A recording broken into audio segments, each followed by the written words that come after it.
dentro de las instituciones de Israel, Moisés tiene que ver con la ley, que es a final de cuentas lo que va a ser el modo de regir del pueblo, de cómo conducirse para estar en buena relación con Dios. Allí está establecida cuáles fiestas hay, cómo se deben celebrar, los sacrificios, cómo se deben celebrar. Aquí Moisés nos deja unos detalles extraordinarios del sistema cultural, de cómo el pueblo tiene que darle culto a Dios. Bien, la primera, como hemos quedado, la Pascua. La segunda sería otra parecida, la fiesta de las semanas. La fiesta de las semanas, o después se llamaría ya en el periodo intertestamentario, en los macabeos se llamaría Pentecostés, es la fiesta de las primicias. Después de 7 semanas, al día siguiente, se le ofrecía a Dios las primicias de la cosecha. Otra de las instituciones de Moisés. Y después vendrían la fiesta de los tabernáculos, o del Sukkot. Son una fiesta en la que se recuerda cómo el pueblo de Israel tuvo que acampar en tiendas durante todo su camino al desierto, y allí recuerdan el momento en que Moisés golpeó la roca y salió agua. O sea que son fiestas, las 3 fiestas en las que se basa el mundo de Israel, las principales 3 fiestas, son 3 fiestas instituidas por Moisés. O sea que, como pueden ver, Moisés es el artífice de lo que va a ser las celebraciones de Israel, cómo celebra Israel. Va a ser el artífice de la mayoría de las instituciones de Israel. Hay otras fiestas más. Después está la fiesta de Rosh Hashanah, que es el Año Nuevo. Después está también la Yom Kippur y está la Purim. Son fiestas menores, pero esas son fiestas que son posteriores. Ya son muy cercanas a la época de Jesús. Sin embargo, en las principales fiestas está Moisés involucrado, como también en las principales instituciones. Las fiestas, además, no solamente esto, Jesús mismo va a valorar las fiestas. Jesús no va a cambiar fiestas, las va a planificar. De la Pascua israelita judía va a surgir lo que se va a llamar la Pascua cristiana, porque no se le quita el sentido de liberación y de paso, solamente que en lugar de pasar de la esclavitud a la libertad en el desierto, aquí se pasa de la muerte a la vida, pero es una Pascua. Después también Jesús va a planificar la fiesta de las semanas. Después de 7 días más 1, Pentecostés, ese mismo día va a derramarse el Espíritu Santo enviado por Jesús para que la iglesia tenga la fortaleza y reciba las primicias de la gloria esperada. Después viene también la fiesta de los tabernáculos. En realidad aquí es interesante ver que esta podría ser, aunque no es cercana, podría ser planificada en la Navidad, porque aquí Jesús, el Dios Hijo, puso su tienda entre nosotros. Jesús acampó y el Verbo se hizo carne y habitó entre nosotros. Dios acampó para transitar por esta tierra en la Navidad. Quiere decir con esto que Jesús no quiere sacar las fiestas. Las fiestas tienen su sentido y por esto van a permanecer todavía, y como pueden ver entonces, las instituciones de Moisés siguen siendo vivas, siguen siendo interesantes. Además, Moisés lo único no forma parte de lo que sería el linaje. Como pueden ver nosotros, si vemos la genealogía, hay 2 lugares donde está la genealogía, en Mateo y en Lucas. Y ven ustedes cómo desde Abraham vemos nosotros cómo pasa por David, y cómo de David viene a Jesús. Y la genealogía siempre, Jesús, el hijo de David, viene de Abraham. Pero Abraham, acuérdense que de Abraham viene Isaac, de Isaac viene Jacob. Y de Jacob, ¿quién es el hijo que va a venir aquí? No, José, Judá. Judá. De la tribu de Judá es David, de la tribu de Judá es Jesús. Sin embargo, Moisés viene de otro linaje. Viene de Abraham, Isaac, Jacob, ¿y quién? Y Leví, que de ahí vendrá Moisés. La tribu sacerdotal.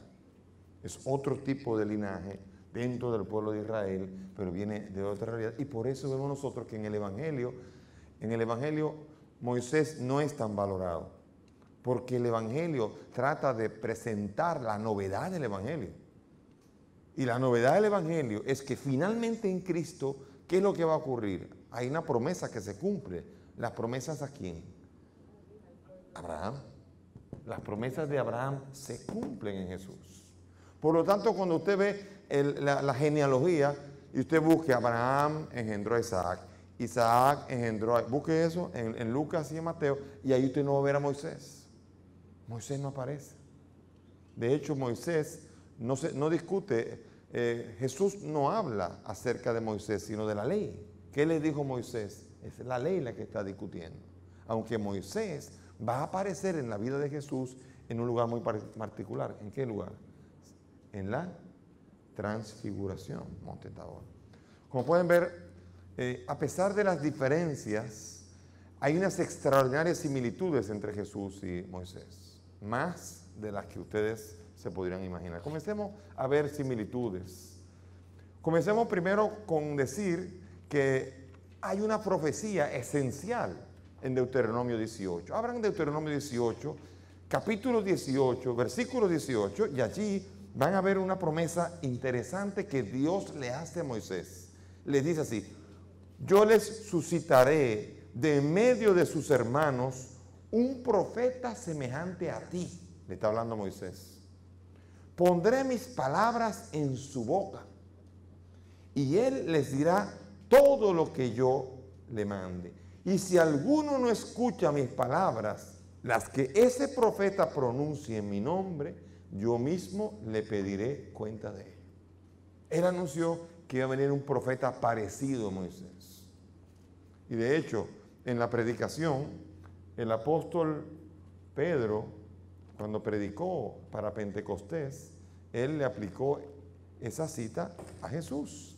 Si abren el capítulo 3 de Hechos de los Apóstoles, en la primera predicación, en el primer discurso de Pedro al pueblo, en un momento determinado, capítulo 3, versículo 22, Pedro va a decir así: Moisés efectivamente dijo, el Señor le suscitará un profeta como yo de entre sus hermanos, escúchenle todo cuanto les diga, todo el que no escuche a ese profeta será exterminado del pueblo. Y todos los profetas que desde Samuel y sus sucesores han hablado, anunciaron también estos días. Él está predicando diciendo, ese profeta anunciado es Jesús. Ya lo anunció Pedro en la primera predicación, en el primer discurso que hizo al pueblo. De hecho, ambos se consideraban profetas. Ni Moisés ni Jesús, a nadie le cabe duda de que eran profetas.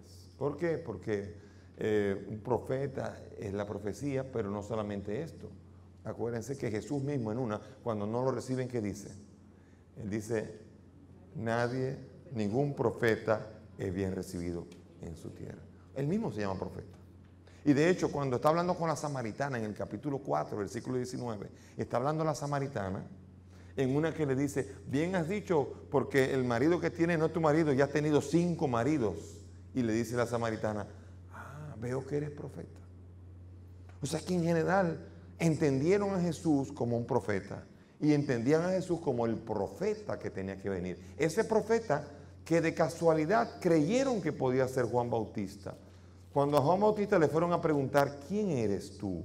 Capítulo 1, versículo 21, le dicen, ¿qué dices tú de ti mismo, Juan Bautista? ¿Eres tú Elías? No. ¿Eres tú el Cristo? No. ¿Eres tú el profeta? Ese profeta de Deuteronomio 18. No, no lo soy. El que viene detrás de mí, ese que yo no soy digno ni de desatarle la sandalia, es. O sea que todo el mundo estaba entendiendo que ese era el profeta que Dios había prometido en Deuteronomio 18, señores, hace tiempo. Estamos hablando de hace más de 3000 años. Ya había prometido un profeta que iba a ser parecido a Moisés. Y ese es Jesús, un parecido extraordinario. Primera semejanza. Una, dice, ambos nacieron en un momento de hostilidad en donde querían matar a los niños. Éxodo 1, Faraón ordenó a las parteras, a los varones, mátelos a todos, échenlos al río, ahóguenlos. Y a Jesús, ¿se acuerdan? Herodes, engañado, molesto, los magos no le comieron bola y se fueron por otro lado porque le había dicho, cuando ustedes lo encuentren, díganme dónde es para yo adorarlo. Y era para matarlo. Y entonces allí manda en Mateo 2:16 a matar a todos los niños menores de 2 años para cepillar la zona y asegurarse que allí no iba a estar el Mesías. Entonces ambos nacieron de la misma manera y ambos nacieron huyendo. Fíjense qué parecido ya desde que nacen. Nacen amenazados y nacen huyendo. Número 2. Moisés nace en Egipto, pero se va de allí, va a la tierra de Madián. Y para ir a liberar, él tiene que volver a Egipto y tiene que ser llamado desde Egipto. Desde Egipto la misión le viene de liberador. Y por esto, esta bella profecía de Oseas 11:1, que dice, he llamado a mi siervo desde Egipto, está refiriéndose a Moisés. Y de hecho después se la va a aplicar Mateo también al Señor. El Señor Jesús también tuvo que ir a Egipto. Y cuando Él volvió de Egipto, en Mateo, dice que en esa venida de Jesús se cumplió la profecía en Mateo 2:13-15, dice, he llamado a mi siervo desde Egipto. Mateo le aplica esa misma venida de Egipto al nuevo liberador, a Jesús también. Ambos vienen desde Egipto para cumplir con su misión. 3. La familia de Moisés originalmente no creía que él era el liberador. No quería saber mucho de... no. Y después al final sí, se le unieron María, su hermana, y su otro hermano, Aarón. Se le unen. Pero al principio no aceptaban el rol de que él era el liberador. ¿Y se acuerdan de Jesús? En Jesús, sus hermanos, en el Evangelio de Marcos, hasta dijeron, está loco. Se nos volvió loco el muchacho. La familia rechazó a Jesús. Aunque después ya familiares suyos, incluidos Santiago y Judas, se fueron acercando y se fueron uniendo a la misión. Pero ambos tuvieron de parte de las familias un rechazo inicial.